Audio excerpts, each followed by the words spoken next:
So next हमारा topic है anomalous magnetic movements and diamagnetic paramagnetic equilibrium. पहले heading को समझते हैं। इसका मतलब मैग्नेटिक मूवमेंट एनामलस है, जो एक्सपेक्टेड है उससे डिफरेंट होती है, and there is a diamagnetic paramagnetic equilibrium, यानी कि कम्प्लेक्सेस में एक इक्विलिब्रियम एग्जिस्ट करता है between complex when it is in diamagnetic state and when it is in paramagnetic state.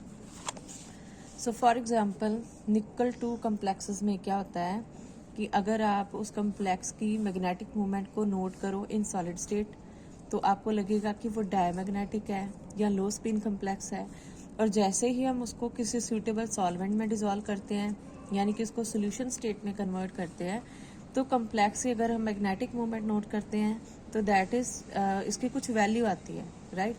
It means कि कम्प्लेक्स सेम था, सॉलिड स्टेट में लो spin है और डायमैग्नेटिक है, और जैसे ही हमने सॉल्वेंट में डिजोल्व किया तो इसमें क्या है, हमें मैग्नेटिक मूवमेंट की वैल्यू नज़र आ रही है।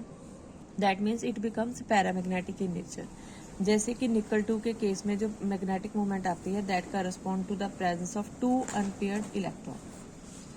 सो व्हाट हैपन्स, इसका मतलब ये है कि अगर हम सेम ही मेटल आयन कम्प्लेक्स को लेते हैं तो दो स्टेट्स में एक इक्विलिब्रियम एग्जिस्ट करता है।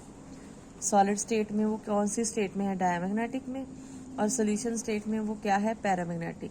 तो there occurs a equilibrium. Now अब ये इक्विलिब्रियम क्यों एग्जिस्ट कर रहा है, इसका रीज़न क्या है? इसका रीज़न ये है कि कम्प्लेक्सेस में क्या होती है, there occur a change in geometry. For example ये हमारा निकल कम्प्लेक्स है, जब ये सॉलिड स्टेट में है तो ये परफेक्टली स्क्वायर प्लेनर है। जैसे ही हमने सॉल्वेंट डाला, लेट्स से कि हमने वाटर डाला, तो क्या हुआ, इसकी ज्योमेट्री चेंज हो गई। पहले ये स्क्वायर प्लेनर था, फिर ये डिस्टॉर्टेड ऑक्टाहेड्रल हो गया। पहले ये लो स्पिन था, फिर ये हाई स्पिन हो गया। सो होता क्या है, जैसे कि निकल के केस में हम कहते हैं कि पहले ये 4 कोऑर्डिनेट स्टेट में होता है, और जैसे ही हम इसको सोल्यूशन स्टेट में कन्वर्ट करते हैं तो इसकी पॉलीमराइजेशन हो जाती है।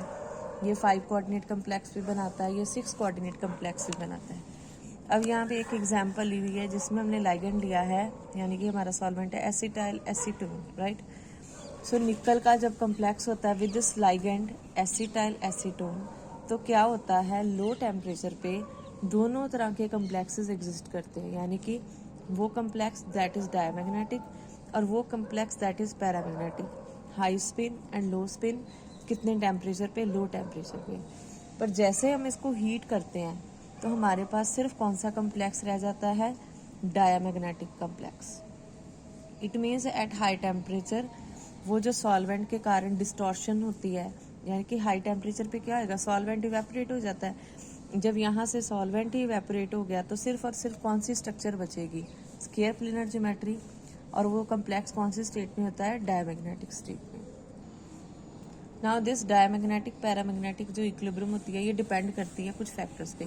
Number 1, it depends upon the nature of the solvent. Number 2, it depends upon the structure of the chelating ligand. अगर बीच में कोई चीलेटिंग लाइगेंड है तो उसकी स्ट्रक्चर क्या है, जो आपने सॉल्वेंट जिसमें डिजोल्व कर रहे हो उसकी नेचर क्या है, और अगर उसमें कोई काउंटर आयंस प्रेजेंट है उस कम्प्लेक्स में तो उनकी नेचर क्या है। So this equilibrium depends upon these 3 factors.